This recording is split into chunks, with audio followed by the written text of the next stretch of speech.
మొదటి సమూయేలు గ్రంథము 3వ అధ్యాయం 21వ వచనం. మొదటి సమూయేలు గ్రంథము 3వ అధ్యాయము 21వ వచనం. మొదటి సమూయేలు గ్రంథము 3వ అధ్యాయము 21వ వచనాన్ని మనం అందరం కలిసి చదువుకుందాం. మొదటి సమూయేలు గ్రంథము 3వ అధ్యాయము 21వ వచనాన్ని మనం అందరం కలిసి చదువుకుందాం. పాత నిబంధన గ్రంథంలో 226. పాత నిబంధన గ్రంథంలో 226. మరియు షిలోహులో యెహోవా మరలా దర్శనమిచ్చుచుండెను. షిలోహులో యెహోవా తన వాక్కు చేత సమూయేలునకు ప్రత్యక్షమగుచూ వచ్చెను. సమూయేలు మాట ఇశ్రాయేలు అందరిలో వెల్లడి ఆయను. ప్రభు యొక్క సహాయం కొరకై ప్రార్థన చేసుకుందాం. ప్రేమగలిగిన తండ్రి, పరిశుద్ధమైన దేవా, నీ పాదములకే వందనములు, స్తోత్రములయ్యా.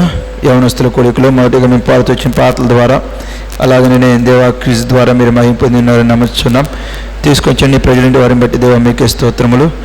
ఇంకా రావాల్సిన వారిని యవనస్తులు మీరు జ్ఞాపం చేసుకుని త్వరపెట్టి నీ పాస్ని తీసుకొని రండి. సమయంలో మేము కలిసి చదువుతూ వచ్చినటువంటి ఈ యొక్క సమూయేలు మొదటి గ్రంథము 3వ అధ్యాయము 21వ వచనాన్ని ఆధారం చేసుకుని మీరు నాతో మాట్లాడుతూ రండి. నిలబడి మీద ఆశని నేను చేరొచ్చిన వారి కంటే యంత్ర శబ్దం ద్వారా వాక్యం వినుచున్నటువంటి వారి కంటే ఏమాత్రం యోగ్యుని కాను. కనుక నన్ను పూర్తిగా నీ శిలువ చాటును మరుగుపరిచి నీ ఆత్మతో అభిషేకించి మొట్టమొదటిగా మీరు నాతోను, తర్వాత నీ ప్రజెంట్ వారితో మాట్లాడుతూ రమ్మని మా ప్రభువును మా రక్షకునైన యేసుక్రీస్తు పరిశుద్ధ నామమున ప్రార్థించి అడిగి వేడుకొంచున్నాం తండ్రి, ఆమేన్.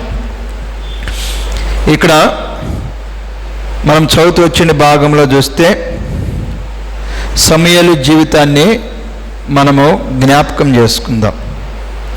సమూయేలు జీవితము ఎలాగూ ఉన్నది అంటే, ఇంకా ఇక్కడ సమూయేలుని గురించి మనము జ్ఞాపకం చేసుకున్నట్లయితే బాలుడు అని ఉంది. అంటే 15 సంవత్సరాల వయసు నుండి 18 సంవత్సరాల వయసులోపే సమూయేలు ఉండి ఉండవచ్చు.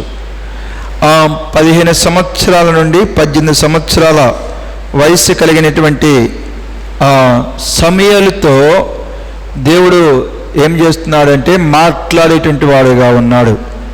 ఆ సమూయేలుకు దేవుడు కనిపించేటువంటి వాడుగా ప్రత్యక్షమగుచూ వచ్చాననుంది. అంటే సమూయేలుకు దేవుడు కనిపించేటువంటి వాడుగా ఉంటూ ఉన్నాడు. యవనస్తులైనటువంటి మీ జీవితంలో కూడా మీరు ఎలాగ ఉండాలంటే దేవుడు మీకు కనిపించేటట్లుగా మీరు ఉండాలా, లేకపోతే మీరు దేవునిని చూచేటట్లుగా మీ జీవితం ఉండాలా. సమూయేలు దేవుని చూచడం ద్వారా, లేకపోతే సమూయేలుకు దేవుడు అగపడుట ద్వారా కలుగుతూ వచ్చేటువంటి ప్రయోజనం ఏమిటో మనము జ్ఞాపకం చేసుకుందాం. అందుకే మనము ఆది కాండము 26వ అధ్యాయంలో మనం చూస్తే దేవుడు సమూయేలుకు అగపడుట ద్వారా, లేకపోతే సమూయేలు దేవుని చూచుట ద్వారా వచ్చినటువంటి ప్రయోజనం లేదా కలిగినటువంటి లాభాలను మనము చూద్దాం. ఆది కాండము 26వ అధ్యాయము. ఆది కాండము 26వ అధ్యాయము 2వ వచనంలో చూస్తే, ఆది కాండము 26వ అధ్యాయం 2వ వచనం, అక్కడ యెహోవా అతనికి ప్రత్యక్షమై, నీవు ఐగుప్తులోనికి వెళ్ళక నేను నీతో చెప్పు దేశమందు నివసించుము. ఈ లోకములో మనం ప్రతి ఒక్కరము ఏం కోరుకుంటాం? ఆశీర్వాదం కోరుకుంటాం. ఆశీర్వాదం కొరకై నడవవలసినటువంటి మార్గాన్ని దేవుడు మనకు తెలియపరిచేటువంటి వాడు అంటాడు. మొట్టమొదటిగా మనము జ్ఞాపకం చేసుకోవాల్సింది ఏంటంటే, యవనస్తులంగా మనము తల్లిదండ్రులకు ఉపయోగకరముగా, తల్లిదండ్రులకు లాభకరముగా మనం ఉండాలి. అంటే ఆ లాభకరముగా మనము ఉండి నిమిత్తము మార్గములో నడవల. ఆ మార్గాన్ని దేవుడు మనకు తెలియపరిచేటువంటి వాడుగా ఉంటాడు. అంటే మనకు ఆశీర్వాదము కలుగు నిమిత్తము సరి అయిన మార్గంలో దేవుడు నడిపిస్తాడు మనకు కనిపించడం ద్వారా. రెండవది, మనము ఇదే అధ్యాయము 24వ వచనంలో చూస్తే, ఆది కాండము 26, 24 అంటే 23, 24 కలిసినవి. అక్కడి నుండి అతడు బేర్షెబాకు వెళ్ళెను. ఆ రాత్రియే యెహోవా అతనికి ప్రత్యక్షమై, నేను నీ తండ్రైన అబ్రహాము దేవుడను, నేను నీకు తోడై ఉన్నాను గనుక భయపడకము. రెండవది, దేవుడు మనకు కనిపించడం ద్వారా లేకపోతే దేవుడిని మనం చూచుట ద్వారా దేవుడు ఏం చేస్తాడంటే మనలను ధైర్యపరిచేటువంటి వాడుగా ఉంటాడు. ఇక్కడ ఇస్సాకు భయపడుతూ ఉన్నాడు, ఏం జరిగిద్దో తన జీవితంలో అని, శత్రువులు వచ్చి తనను నష్టపరుస్తారేమోనని భయపడుతున్నాడు. అప్పుడు దేవుడు ఏం చేస్తుంటే ధైర్యపరుస్తూ ఉన్నాడు, భయపడకము అంటే వారు నిన్నేమి చేయరు అని దేవుడు ఏం చేస్తాడంటే ధైర్యపరిచేటువంటి వాడుగా ఉంటున్నాడు. మన జీవితంలో కూడా ముందుకు సాగిపోతున్నప్పుడు ఎన్నో భయాలు మనల్ని వెంటాడేటువంటివిగా ఉంటాయి. ఆ సమయంలో దేవుడు ఏం చేస్తాడంటే నువ్వేమి భయపడవద్దు, నీకు ఏమి నష్టము కలగదు అని ఆయన మనల్ని ధైర్యపరిచేటువంటి వాడుగా ఉంటాడు. చివరిదిగా మనము ఆదికాండము 35వ అధ్యాయం 9వ వచనంలో చూస్తే, ఆదికాండము 9వ అధ్యాయము 35వ అధ్యాయం 9వ వచనం, ఆదికాండము 35వ అధ్యాయము 9వ వచనం. యాకోబు పద్దనరాము నుండి వచ్చుచుండగా దేవుడు అతనికి ప్రత్యక్షమే అతనిని ఆశీర్వదించెను. చూడండి, మూడవది దేవుడు మనకు కనిపించడం ద్వారా లేకపోతే దేవుని మనం చూచుడు ద్వారా ఏమొస్తుందంటే ఆశీర్వాదము వచ్చేటువంటిదిగా ఉంటుంది. యవన కాలము నుండి మీరు జ్ఞాపకం చేసుకోండి, తల్లిదండ్రులకు సంతోషాన్ని ఆనందాన్ని కలిగించేటువంటి వారుగా ఉండాలి అంటే మీరు దేవునిని చూచేటువంటి వారుగా ఉండాలా, లేకపోతే దేవుడు మీకు కనిపించేటువంటి విధానంలో మీరు ఉండాలా. ఎప్పుడైతే మీరు దేవుని చూస్తారో లేకపోతే దేవుడు మీకు కనపడతాడో అప్పుడు ఆయన మిమ్మల్ని బట్టి తల్లిదండ్రులు ఎలాగో సంతోషంగా ఉంటారో, మిమ్మల్ని బట్టి తల్లిదండ్రులు ఎలాగో ఆనందంగా ఉంటారో ఆ ఆనందకరమైనటువంటి మార్గాన్ని ఆయన మీకు తెలియపరిచేటువంటి వాడుగా ఉంటాడు. రెండవది, మీరు ఆ మార్గములలో నడిచి వెళుతున్నప్పుడు మీకు వచ్చేటువంటి కష్టాలలో, మీకు వచ్చేటువంటి బాధలలో దేవుడు మిమ్మల్ని ధైర్యపరుస్తాడు. మూడవది, దేవుడు ఏం చేస్తాడు అంటే ఆ మార్గాలను ఆశీర్వదించేటువంటి వాడుగా ఉంటాడు. యవనస్తులని లోకములో మనం చూస్తే చాలామంది తమ తల్లిదండ్రులకు దుఃఖాన్ని, వేదనను కలుగజేస్తూ ఉన్నారు. ఎందుకు అంటే వారు తల్లిదండ్రులను ఎలాగో సంతోషపెట్టాలో ఆ మార్గాన్ని తెలుసుకోలేటువంటి వారుగా, అలాగనే తల్లిదండ్రులు సంతోషపెట్టాలని ప్రయత్నం చేసేటప్పుడు వారికి వచ్చే భయాలలో వారిని ధైర్యపరిచేటువంటి వారు లేక, అలాగనే వారు చేసే ఆ ప్రయత్నాలను ఆశీర్వదించేవారు లేక నేడు చాలామంది యవనస్తులు తమ తల్లిదండ్రులకు దుఃఖకరముగా, బాధకరముగా ఉంటూ ఉన్నారు. కానీ ఈ రాత్రికాల సమయంలో చేరువచ్చేటువంటి యవనస్తులతో కావచ్చు, లేకపోతే మొండ్లమూరు గ్రామంలో ఉండే యవనస్తులతో కావచ్చు, దేవుడు ఏమి తెలియపరుస్తున్నాడంటే మీరు మీ తల్లిదండ్రులను ఆనందింపజేసేటువంటి వారుగా ఉండాలా, మీరు మీ తల్లిదండ్రులకు ఆశీర్వాదాన్ని తీసుకుని వచ్చేటువంటి వారుగా ఉండాలి. అందుకై మీరు ఆశీర్వాదము ఏ మార్గంలో ఉన్నదో ఆ మార్గాన్ని మీరు తెలుసుకోవాలా. రెండవది, ఆ మార్గంలో వెళుతున్నప్పుడు వచ్చే కష్టములలో మీరు ధైర్యపరచబడాలా. తర్వాత ఆ మార్గాన్ని మీరు ఆశీర్వాదకరముగా మలుచుకోవాలా. మీరు అలాగున ఉండాలి అంటే మీరు దేవునిని చూచేటువంటి వారుగా ఉండాలి, లేకపోతే దేవుడు మీకు కనిపించేటువంటి విధానంలో మీ జీవితం ఉండాలని దేవుడు తెలియపరుస్తున్నాడు. ఇప్పుడు సమూయేలుకు దేవుడు ప్రత్యక్షమవుతూ ఉన్నాడు, సమూయేలుకు దేవుడు కనపడుతూ ఉన్నాడు. దీని ద్వారా జ్ఞాపకం చేసుకోండి, సమూయేలును మాత్రమే కాదు, దేవుడు ఇశ్రాయేలు ప్రజలందరినీ కూడా ఆశీర్వాదకరమైన మార్గములో నడిపిస్తూ ఉన్నాడు అని, ఆ మార్గములో ఇరుకు ఇబ్బందులు వచ్చినప్పుడు వారిని ధైర్యపరుస్తూ ఉన్నాడు అని, అలాగనే ఆ మార్గములలో ఆయన వారిని ఆశీర్వదిస్తూ ఉన్నాడు అని దేవుడు ప్రత్యక్షమవుట ద్వారా మనకు అర్థమయ్యేటువంటిదిగా ఉన్నది. తర్వాత రెండవదిగా మనం జ్ఞాపకం చేసుకుంటే ఎంతోమంది ఉన్నారు, సమూయేలుకు మాత్రమే దేవుడు ప్రత్యక్షమవటానికి కారణం ఏమిటి?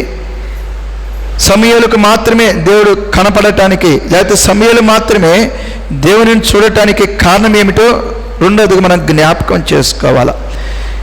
అప్పుడప్పుడు మనము దీని విషయమే ఆలోచిస్తాం, ఎందుకు మా తల్లిదండ్రులకు నేను ఆనందాన్ని, సంతోషాన్ని కలుగజేయనటువంటి వానిగా ఉన్నాను, నా ద్వారా నా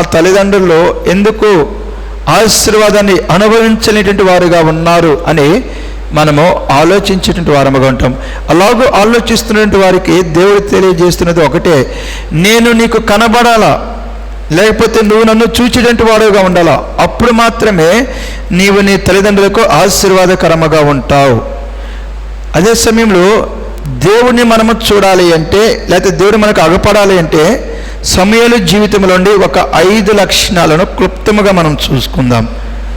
రండి, సమూయేలుకు మాత్రమే దేవుడు అగపడటానికి, లేకపోతే సమూయేలు మాత్రమే దేవునిని చూడటానికి సమూయేలు జీవితంలో నుండి 5 లక్షణాలను క్లుప్తముగా మనము చూసుకుందాం.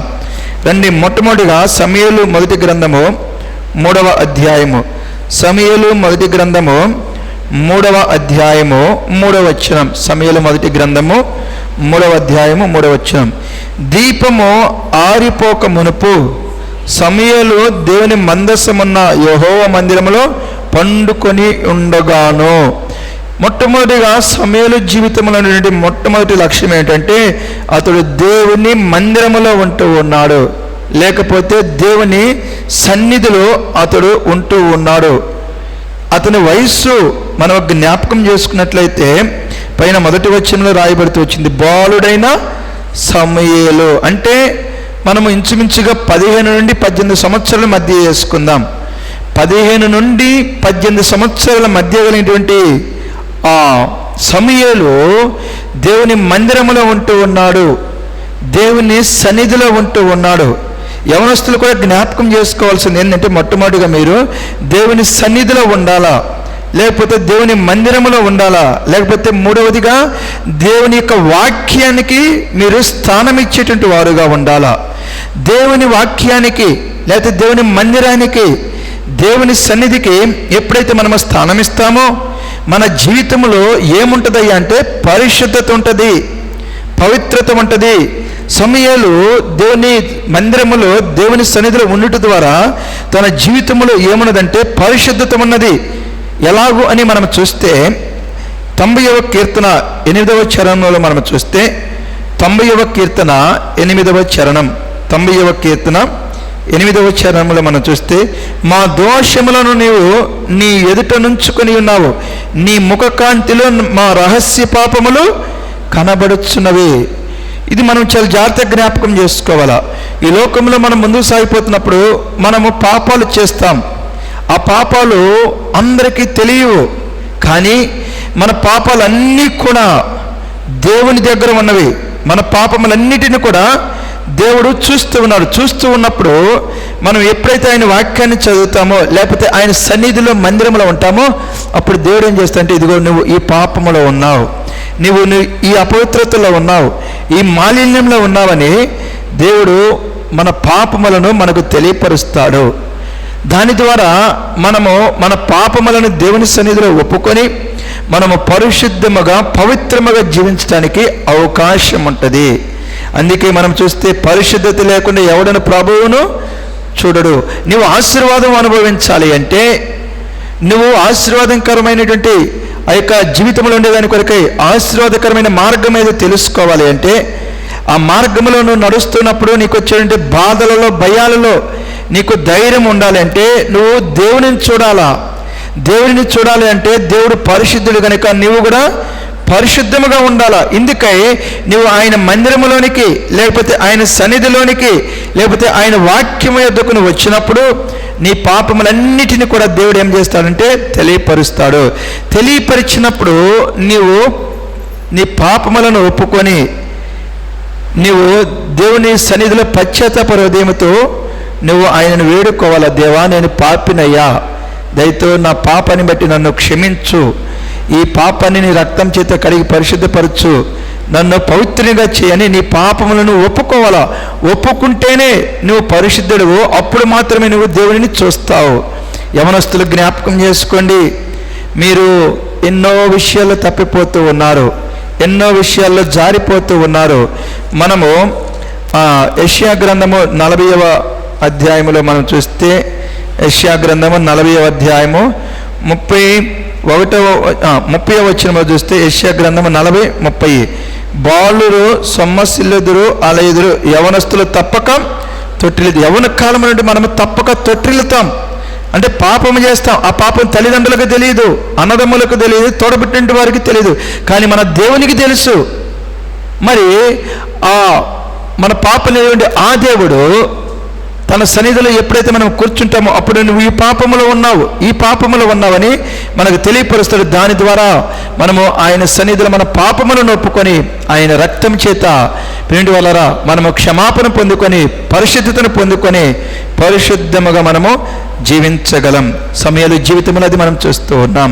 దేవుడు సమయాలకు ప్రత్యక్షం అవడానికి కారణం ఏమిటంటే సమయాలు దేవుని వల్ల పరిశుద్ధతను కలిగి ఉన్నాడు. అందుకు కారణం దేవుని సన్నిధిని, మందిరాన్ని సమయాలు ఎంచుకునేటువంటి వాడుగా ఉన్నాడు. కాబట్టి యవనస్తులు జ్ఞాపం చేసుకోండి, దేవుడు మీ ద్వారా మీ తల్లిదండ్రులను సంతోషింపజేయాలంటే మీరు దేవునిని చూడాలా. అందుకే మీకు పరిశుద్ధత అవసరం.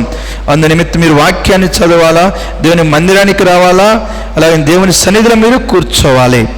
రెండవ లక్షణం సమయాలలో మనం చూస్తే చూడండి, సమయాలలో ఉన్నటువంటి రెండవ లక్షణం మనం చూస్తే సమయాలు మొదటి గ్రంథము 3వ అధ్యాయం 1వ వచనం.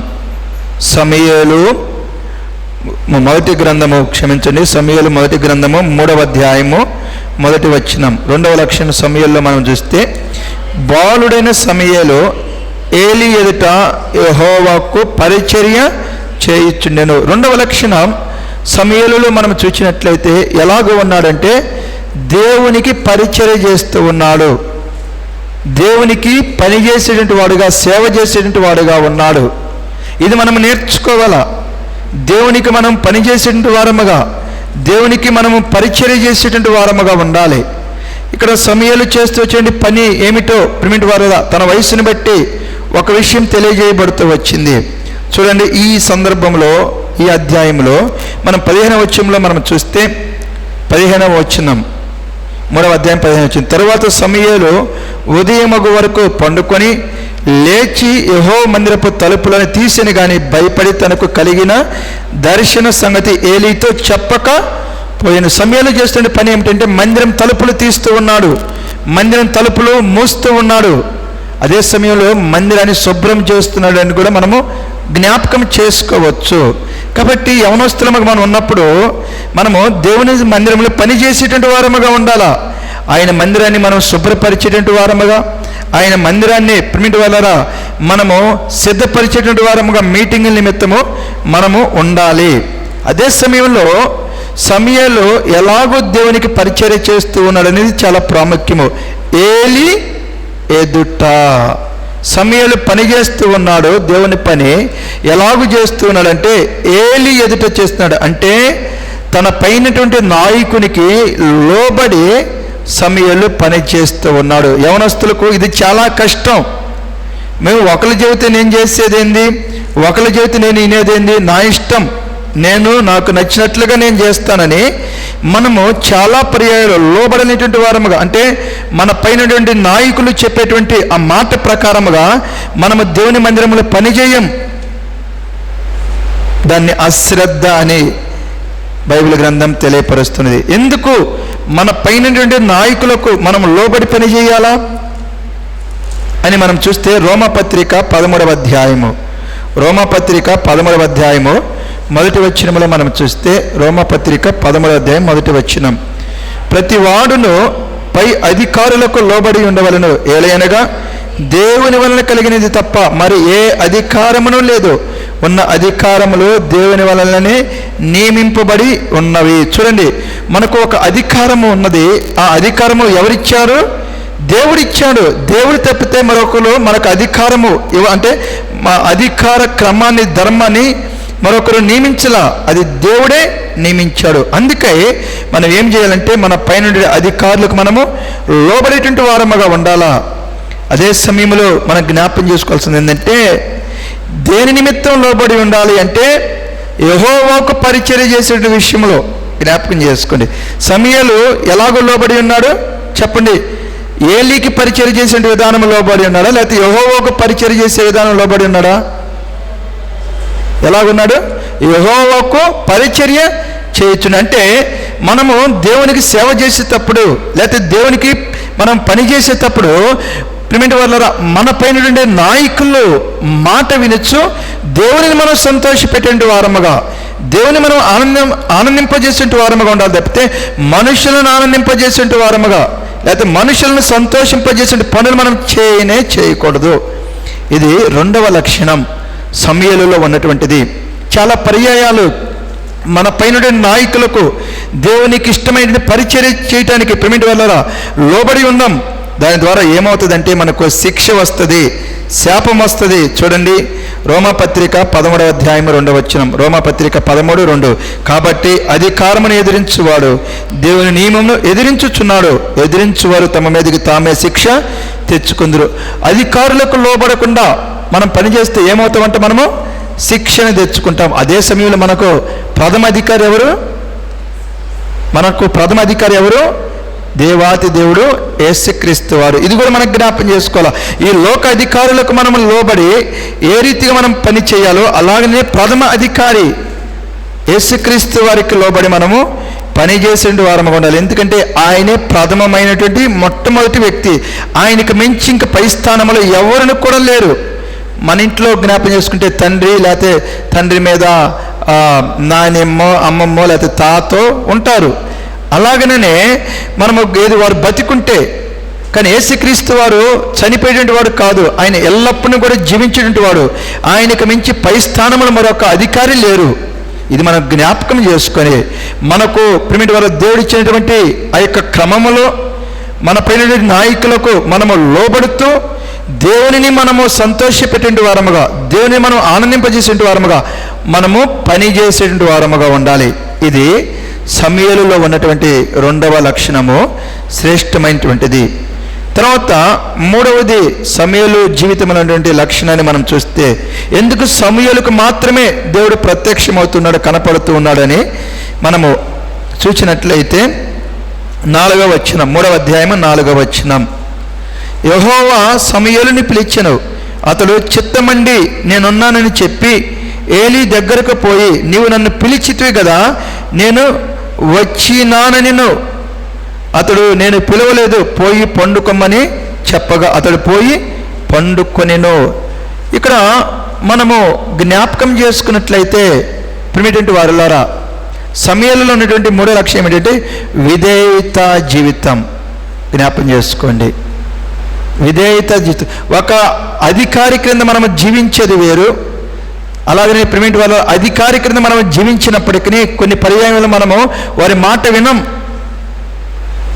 ఇక్కడ సమూయేలు జీవితంలో మనం చూస్తే సమూయేలు ఎలాగ ఉన్నాడంటే విధేయత చూపేటువంటి వాడుగా, చెప్పిన మాట వినేటువంటి వాడుగా ఉన్నాడు. ఇది మన జ్ఞాపకం. ఒకరి కింద జీవిస్తూ ఉన్నాడు పైన సమూయేలు, ఇక్కడేమో వారి కింద జీవిస్తూ ఉన్నప్పుడు వారు చెప్పింది వినేటువంటి వాడుగా ఉన్నాడు సమూయేలు. చాలా పర్యాయాలు మన జీవితంలో మనం జ్ఞాపకం చేసుకుంటే దేవుని మాటకు ప్రేమిటి వల్ల మనం విధేయత చూపం, దేవుడు చెప్పే మాట మనం వినం. మనము ఇది బహు జాగ్రత్తగా మనము జ్ఞాపకము చేసుకునే వారముగా ఉండాల. దీని విషయమై మనం చూసినట్లయితే రోమాపత్రిక 5వ అధ్యాయం 19. మనం విధేయత చూపడం ద్వారా మనకేమొస్తుంది అంటే, చాలామంది చెప్పిన మాట వినటానికి ఇష్టపడరు. దీన్ని మనం చూస్తే రోమాపత్రిక 5వ అధ్యాయం 19వ వచనం. ఏలయనగా ఒక మనిషిని అవిధేయత వలన అనేకులు పాపులుగా ఎలాగూ చేయబడిరో, అలాగే ఒకని విధేయత వలన అనేకులు నీతిమంతులుగా చేయబడదురు. ఎప్పుడైతే ఒక వ్యక్తికి మనం విధేయత చూపెడతామో, ఒక వ్యక్తి చెప్పిన మాట మనం వింటామో, అప్పుడు మనం ఏమవుతామంట చెప్పండి, ఏమవుతాం? మనము నీతిమంతులమవుతాం. నీతిమంతులమైతే మనం ఎవరము?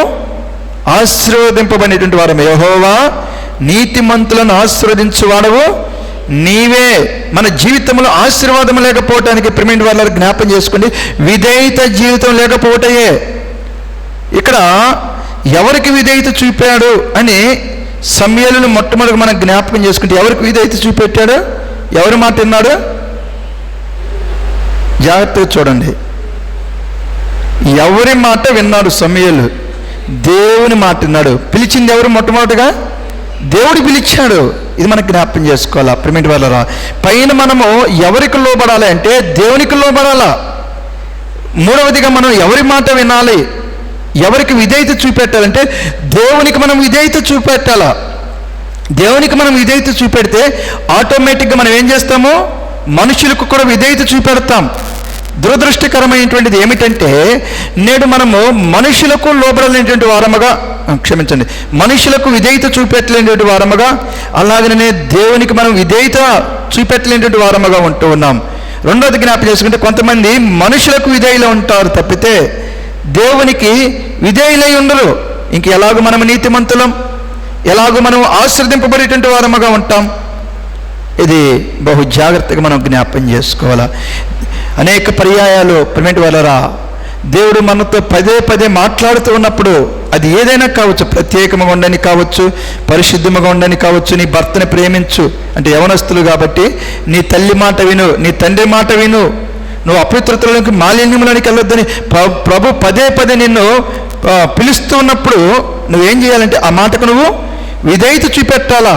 అంటే నువ్వు తల్లి మాట తండ్రి మాట వినాలా, పరిశుద్ధముగా పవిత్రముగా జీవించాలా. కానీ నేడు యవనస్తులు చూస్తే తల్లిదండ్రుల మాట విననేటువంటి వారుగా ఉంటున్నారు. తల్లిదండ్రుల మాట విననేటువంటి వాడు దేవుని మాట ఏమి వింటాడు? తల్లిదండ్రుల మాటకు ఇష్టపడేటువంటి వాడు దేవుని మాట వినటానికి ఏమి ఇష్టపడతాడు? దీని విషయం ఏమైనా జ్ఞాపకం చేసుకుంటే యవనస్తులు ప్రాముఖ్యంగా జ్ఞాపకం చేసుకోవాలి. యెషయా గ్రంథము 65వ అధ్యాయం 2వ వచనం. యెషయా గ్రంథము. ఎందుకు యవనస్తుల జీవితంలో ప్రిమిటెంట్ వారు కదా నేడు శాపాలు యవనస్తుల జీవితాన్ని బట్టి తల్లిదండ్రులు ఎందుకు దుఃఖంగా ఉంటూ ఉన్నారని మనం చూస్తే యెషయా గ్రంథము 65:2 తమ ఆలోచనలను అనుసరించి చెడు మార్గమును నడుచుకొనొచ్చు, లోబడనులని ప్రజల వైపు దినమంతా నా చేతిలో చాపుచున్నాను. దేవుడు ఒక్కసారి కాదు, 2 సార్లు కాదు, పదే పదే పిలుస్తున్నాడు. పదే పదే ప్రిమిటి వలరం మన దగ్గరకు వస్తూ ఉన్నాడు, చేతులు చాస్తున్నాడు. నా కుమారుడా నీ హృదయం నాకిమ్ము, నా కుమారుడా నేను చెప్పింది నువ్వు, ఇదిగో నువ్వు ఇలాగు వెళ్ళని ప్రభు పదే పదే మనల్ని పిలుస్తూ ఉంటే మనం ఏమి చేయలేటువంటి వారముగా ఉన్నామంటే ఆయనకు విధేయత చూపలేనటువంటి వారముగా ఉన్నాం. మన ఆలోచన అనుసరించి చెడు మార్గములను మనం వెళుతూ ఉన్నాం. ఎప్పుడైతే మనము దేవునికి విధేయత చూపలేని వారముగా ఉంటూ ఉన్నామో, దేవుని మాట వినలేనటువంటి వారముగా ఉంటూ ఉన్నామో, సామెతల గ్రంథము 10వ అధ్యాయము 17వ వచనం. సామెతల గ్రంథము 10వ అధ్యాయము 17వ వచనం. సామెతల గ్రంథము 10వ అధ్యాయం 17వ వచనం.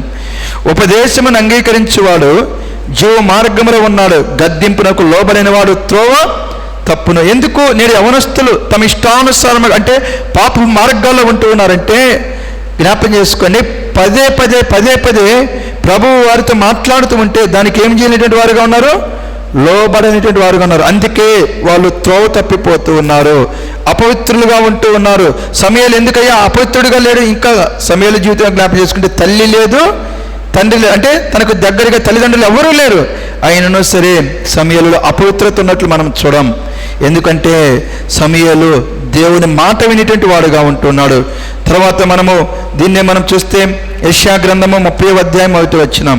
యెషయా గ్రంథము 30వ అధ్యాయము 1వ వచనం. యెషయా గ్రంథము 30వ అధ్యాయము 1వ వచనం. యెహోవా వాక్కు ఇదే, లోబడని పిల్లలకు శ్రమ. చూడండి, కొంతమంది చదువుకోరు, దాన్ని బట్టి ప్రిమెంట్ వాళ్ళ వారు పాస్ అవ్వరు, తల్లిదండ్రులకు ఎంతో వేదన. కొంతమంది జ్ఞాపకం చేసుకున్నట్లయితే ప్రిమెంట్ వాళ్ళరా ఎలాంటి ఉద్యోగం చేయరు యవన కాలంలో నుండి వారిని బట్టి కూడా తల్లిదండ్రులకు శ్రమ. ఎందుకంటే వారు లోబడలేనటువంటి వారుగా, వారు చెప్పిన మాట వినలేనటువంటి వారుగా ఉన్నారు. నీ తల్లిదండ్రులకు నువ్వు శ్రమను ఎందుకు తీసుకొస్తూ ఉన్నావు యవనస్తుడా అంటే నీవు చెప్పిన మాట వినటల్లా. ఇది జ్ఞాపం చేసుకోండి. శ్రమ నిన్ను బట్టి ఒకరికి వస్తూ ఉన్నదంటే, లేకపోతే నీకే శ్రమ వస్తున్నదంటే నువ్వు చెప్పిన మాట వినటం లేదు. తర్వాత లోబడలేనటువంటి జీవితం ద్వారా వచ్చేటువంటి నష్టం మనం చూస్తే చూడండి, సామెతల గ్రంథము 29 మొదటి వచనం. సామెతల గ్రంథం 29 మొదటి వచనం. ఎన్నిసార్లు గద్దించినను లోబడని వాడు మరి తిరుగు లేకుండా హఠాత్తుగా నాశనమగును. నేటి దినాలలో యవనస్తులు మనము ప్రిమెంట్ వల్ల చూస్తూ ఉంటే బైక్ యాక్సిడెంట్లు, కారు యాక్సిడెంట్లు అయిపోయి ఎంతోమంది చనిపోతున్నారు. ఎందుకు హఠాత్తుగా వారికి నాశనం అంటే తల్లిదండ్రులు గద్దిస్తూ ఉన్నారు, అలాగనే అధికారులు పోలీసు వారు గద్దిస్తూ ఉన్నారు, కేసులు పెడుతూ ఉన్నారు, ఫైన్లు వేస్తున్నారు. అయినా సరే వారు తల్లిదండ్రుల మాట, అధికారుల మాట వినకుండా, ఆ మాటకు విధేయత చూపెట్టకుండా తమ ఇష్టానుసారముగా త్రోవ తప్పిపోయి ప్రిమిటి వాళ్ళరా ఏమవుతున్నారు? నాశనాన్ని కొని తెచ్చుకున్నారు, మరణాన్ని కొని తెచ్చుకుంటూ ఉన్నారు. నా జీవితంలో జ్ఞాపకం చేసుకోండి, ఆశీర్వాదం ఉండాలి అంటే మనం నీతిమంతులముగా ఉండాలా. మనం ఎప్పుడు నీతిమంతులమయ్యా అంటే చెప్పిన మాటను మనము ప్రిమిటి వాళ్ళరా వినినప్పుడు, లేకపోతే చెప్పిన మాటకు మనము విధేయులమైనప్పుడు మనము నీతిమంతులము. దాని ద్వారా దేవుడు ఏం చేస్తాడు అంటే మనల్ని ఆశీర్వదిస్తాడు. సమూయేలు ద్వారా ప్రిమిటి వాళ్ళరా ఎందుకు దేవుడు తన ప్రజలేంటి వారిని మంచి మార్గంలో నడిపిస్తూ ఉన్నాడు, అలాగనే ఆ మార్గాల కష్టాలు బాధలు వస్తే ఎందుకు వారిని ధైర్యపరుస్తూ ఉన్నాడు, అలాగనే ఆ మార్గములలో ఎందుకు దేవుడు వారిని ఆశీర్వదిస్తూ ఉన్నాడు అంటే సమూయేలు యొక్క ప్రత్యేకమైనటువంటి జీవితం, లోబడేటువంటి విధేయత జీవితం. తర్వాత నాలుగవదిగా సమూయేలులో మనం చూసినట్లయితే సహనం.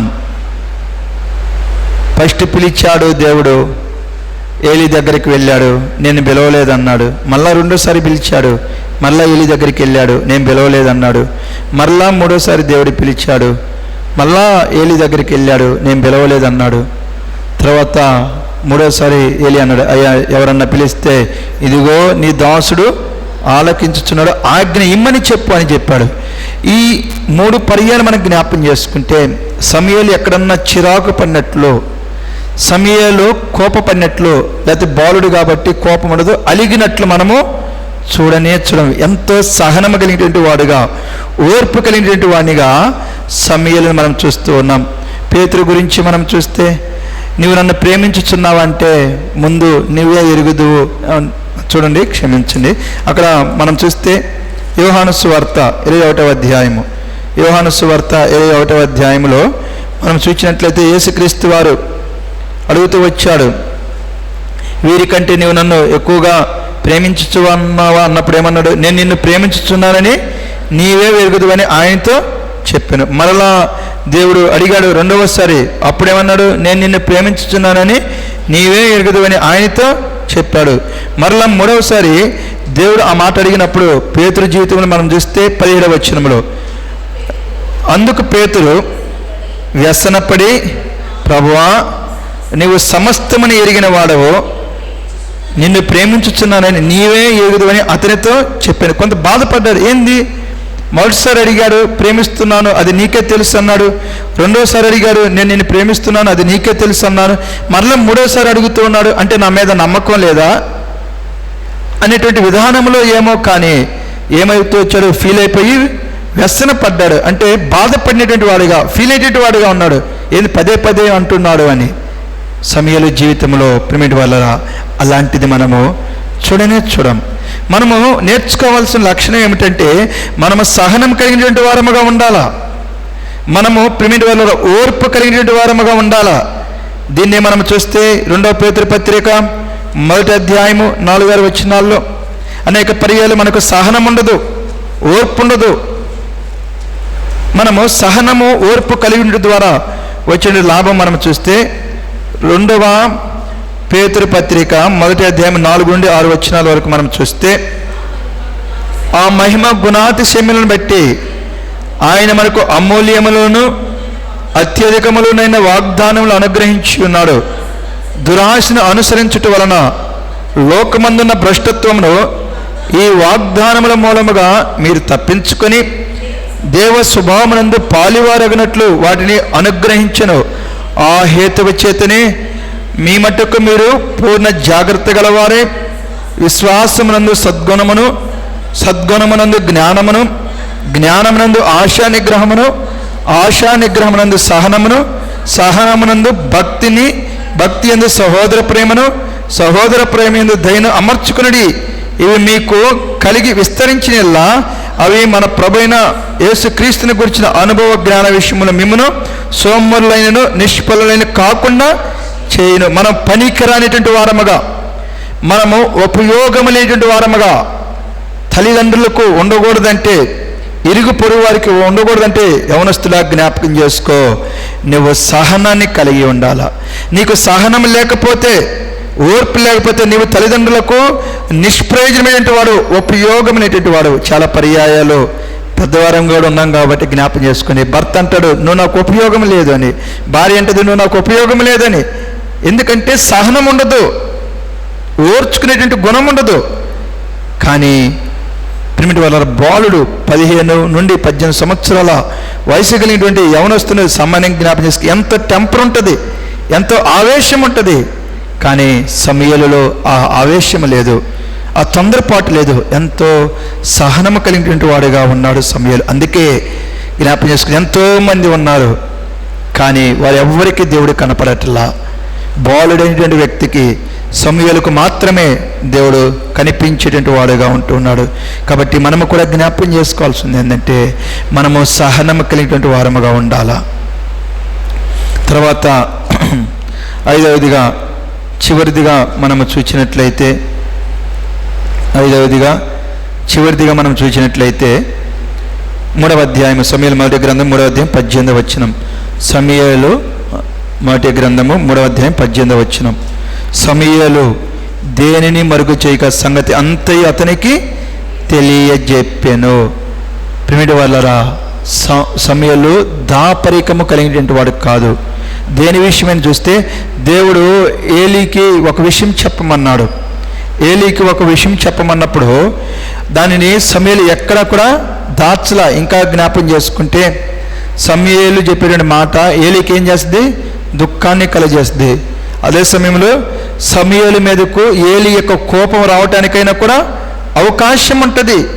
అంటే ఏదైనా దెబ్బలు తినవచ్చు సమూయేలు, లేకపోతే నష్టపోవచ్చు సమూయేలు. అయినను సరే తనకు వచ్చేటువంటి నష్టాన్ని బట్టి, తనకు వచ్చేటువంటి ప్రిమిటి వాళ్ళరా అవమానాన్ని బట్టి, లేకపోతే తనకు కలిగిన బాధని బట్టి మనుషుల విషయమై సమూయేలు భయపడక, దేవుని విషయమై సమూయేలు భయపడి దేవుడు చెప్పమన్నది ఏం చేశాడు? చెప్పినటువంటి వాడుగా ఉన్నాడు. ఒక వ్యక్తిని గురించి దేవుడు చెప్పాడు, నీవు మనుషులకు భయపడినట్లయితే వారి ద్వారా వచ్చే భయం నేను నీ మీదకి తీసుకొని వస్తానని. ఎవరి గురించి? నేను చెప్పింది నువ్వు వెళ్ళి చెప్పు ఉన్నది ఉన్నట్లు, లేకపోతే మనుషుల భయం నీ మీదకి తీసుకొని వస్తానని చెప్పాడు ఇర్మియాతో. ఇర్మియా, నేను చెప్పింది పోయి చెప్పు, నేను బాలుని అనవద్దు, నేను చిన్నవాడిని అనవద్దు, నేను ఏది చెప్పానో అదే నువ్వు తీసుకెళ్ళి చెప్పాలా. చెప్పలేదనుకో నీ మీదకి మనుషుల భయాన్ని నేను తీసుకుని వస్తా. అది ఎంతో భయంకరమైనటువంటిది, అది నువ్వు తట్టుకోలేవు, అది నువ్వు ఓర్చుకోలేవు. కానీ నేను చెప్పింది పోయి నువ్వు చెప్పావనుకో ఎవడును కూడా నీ మీదకి రాడు. చూడండి, ఇర్మియా గ్రంథం 1వ అధ్యాయం. ఇర్మియా గ్రంథము 1వ అధ్యాయంలో మనం చూసినట్లయితే 18వ వచనం. యూదా రాజుల యొద్దకు కానీ, ప్రధానుల యొద్దకు కానీ, యాజకుల యొద్దకు కానీ, దేశ నివాసుల యొద్దకు కానీ, ఈ దేశమంతటిలో నీవెక్కడికి పోయినను ప్రాకారము గల పట్టణముగాను, ఇనుప స్తంభముగాను, ఇత్తడి గోడలుగాను నీవున్నట్లు ఈ దినమని నిన్ను నియమించున్నాను. వారు నీతో యుద్ధము చేతురు కానీ నిన్ను విడిపించుటకును నేను నీకు తోడై ఉన్నందున వారు నీపై విజయము పొందజాలరు. నా పైన 17వ వచనం. కాబట్టి నువ్వు నడుము కట్టుకొని నిలువబడి నేను నీకు ఆజ్ఞాపించినదంతా వారికి ప్రకటన చేయము, భయపడకము, లేదా నేను వారి ఎదుట నీకు భయము పుట్టింతును. ఇర్మియా, నేను నీకు ఏదైతే చెబుతూ ఉన్నానో అది పోయి చెప్పు, రాజులకు చెప్పు, ప్రధానులకు చెప్పు, యాజకులకు చెప్పు, దేశ ప్రజలకు చెప్పు. వారు నీ మీదకి వస్తారు యుద్ధం చేయటానికి, వారు నిన్ను కొట్టడానికి వస్తారు, తిట్టడానికి వస్తారు, నిన్ను గాయపరచడానికి వస్తారు. అయితే నేను నీ పక్షాన నేను చేస్తాను, యుద్ధం చేస్తా. వారు నీ పైన ఏం పొందుకోలేరు? విజయం పొందుకోలేరు. అంటే చివరికి నీకు విజయమే. అంటే రాజులను గెలిచేటువంటి వాడుగా, ప్రధానులను గెలిచేటువంటి వాడుగా, యాజకులను గెలిచేటువంటి వాడుగా, దేశ ప్రజలు అంటే దేశాన్ని గెలిచేటువంటి వాడుగా ఉన్నాడు ఇర్మియా. ఎందుకు? దేవుడు చెప్పింది చేశాడు గనుక, చెప్పింది చెప్పినట్లు చెప్పాడు గనుక. మన జీవితంలో చాలా భయాలు వారేం చేస్తారు, వీరేం చేస్తారు, లేకపోతే అటు నష్టం వస్తుందేమో, ఇటు నష్టం వస్తుందేమో అని మన జీవితంలో ఎన్నో భయాలు. ఎందుకంటే దేవుడు చెప్పింది మనం చేయటంలా, దాన్ని దాటవేస్తూ ఉన్నాం. దేవుడు చెప్పిన విధానంలో కాకుండా మనుషులకు నచ్చిన విధానములో, లేకపోతే మనుషులకు అనుకూలమైన విధానములో మనం మసిబూసి మారడిగా చేస్తూ ఉన్నాం. దేవుడు చెప్పాడు, దేహమును చంపువానికి కాక దేహముతో పాటు ఆత్మను చంపువానికి నీవు భయపడము. కాబట్టి మనం జ్ఞాపకం చేసుకోవాల్సింది ఐదవదిగా ఏమిటంటే, దేవుడు మనకి ఏమైతే చెబుతూ ఉన్నాడో మనం అదే చెప్పాలా. ఇక్కడ 3 జ్ఞాపకం చేసుకోవాలా. బోధకులుగా ఉన్నప్పుడు దేవుడు మనకి ఏదైతే తెలియపరుస్తున్నాడో అదే మనం బోధించాలా. అలాగనే ప్రియమైన వారలారా, మనము బాధ్యత కలిగినటువంటి వారముగా ఉన్నప్పుడు మనము ఆ బాధ్యతలు ఎలాగో సంఘాన్ని నడిపించాలో దేవుడు మనకి తెలియపరుస్తున్నాడు, మనము ఆ రీతిగానే చెప్పాలా. తర్వాత విశ్వాసంగా మనం జ్ఞాపం చేసుకుంటే సువార్తను మనం ప్రకటించేటప్పుడు ప్రియమైన వారలారా, దేవుడు మనకు ఏ రీతిగా సువార్తను ప్రకటించమని చెబుతూ ఉన్నాడో ఆ రీతిగానే మనం చెప్పాలి. అంతే తప్పితే మనకు నచ్చినట్లుగా మనకు అనుకూలం మనం ఏమాత్రం కూడా చెప్పకూడదు. అక్కడ సమూయేలు జీవితంలో మనము చూసినట్లయితే ఏమని రాయబడుతూ వచ్చింది, సమూయేలు దేనిని మరుగు చేయక సంగతి అంత అతనికి తెలియజెప్పిన. అవతల వారికి దుఃఖం కలగవచ్చు, అవతల వారికి వేదన కలగవచ్చు, అవతల వారికి ప్రియమైన వారలారా కోపం రావచ్చు. అయినా సరే దేవుడు మనకి ఏదైతే చెప్పమని వారి విషయమే తెలియపరిచాడో అదే మనం చెప్పాలి తప్పితే వారు మనల్ని గాయపరుస్తారనో, లేకపోతే మనం తిడతారనో, లేకపోతే మన మీద నిందలేస్తారనో చెప్పి దేవుడు చెప్పింది మనము మరుగు చేయకూడదు. దేవుడు చెప్పింది మనం చేయాలా. చేస్తే దేవుడు ఏం చేస్తాడంటే ప్రియమైన వారలారా, ఎన్ని యుద్ధాలు వచ్చినా, ఎన్ని ఆటంకాలు వచ్చినా మనకు ఆయన ఏం చేస్తాడు, విజయాన్ని ఇస్తాడు. ఎలాగంటే ఆయన మన పక్షాన యుద్ధం చేసి మనం ఎరుగుదము, దేవుడే మన పక్షం, మనకు విరోధి ఎవడు అని.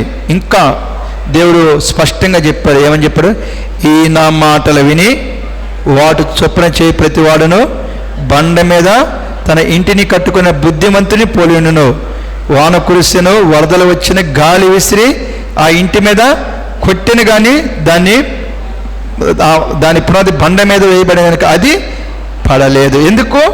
దేవుని మాట ప్రకారముగా వారి జీవితం ఉన్నది కనుక గాలి, ప్రియమైన వారలారా, వరదలు, తుఫాను ఇవన్నీ శ్రమల జ్ఞాపకం చేస్తున్నాయి.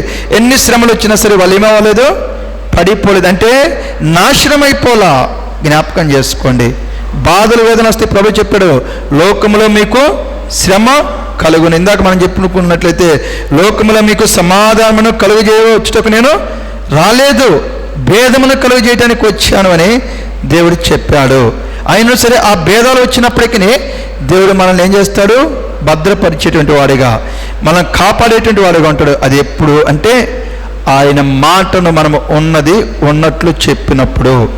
ఇది సమూయేలు జీవితంలో అంటే 5 అంతల శ్రేష్టమైనటువంటి ప్రియమైన వారలారా జీవితం. అందుకే చిన్నవాడైనటువంటి బాలుడైనటువంటి సమూయేలుకు దేవుడు ప్రత్యక్షమవుతూ అనేక మందిని తన వారి ఆశీర్వాదం కొరకైనటువంటి విషయమై దేవుడు మంచి మార్గములను నడిపిస్తూ, ఆ మార్గాల్లో బాధలు వచ్చినప్పుడు వారిని ధైర్యపరుస్తూ ఆ మార్గములను దేవుడు ఏం చేస్తున్నాడు, ఆశీర్వదిస్తున్నాడు. యవనస్తులు జ్ఞాపకం చేసుకోవాలి. అలాగే చేరుచుంటి వారు పెద్దవారు కూడా జ్ఞాపకం చేసుకోవాలా.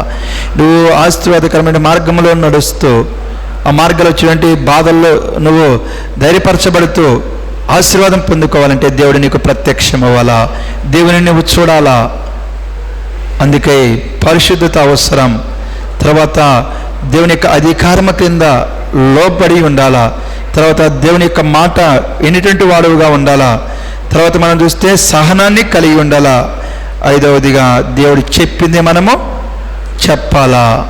ఇది ఎప్పుడైతే మనం నేర్చుకుంటామో దేవుడు తప్పకుండా మనకు ప్రత్యక్షమవుతాడు. మనం ఎరుగుదాము కదా, పరిశుద్ధత లేకుండా ఎవడను ప్రభువును చూడడు. అంటే మనం పరిశుద్ధంగా ఉన్నప్పుడు ఆ పరిశుద్ధమైన దేవుని మనము తప్పకుండా చూస్తాం. కాబట్టి యవనస్తులు ఇది జ్ఞాపకం చేసుకొని మీరు యవన కాలంలో మీ తల్లిదండ్రులకు సంతోషంగా ఉండాలంటే సమూయేలు లాంటి జీవితం జీవించండి.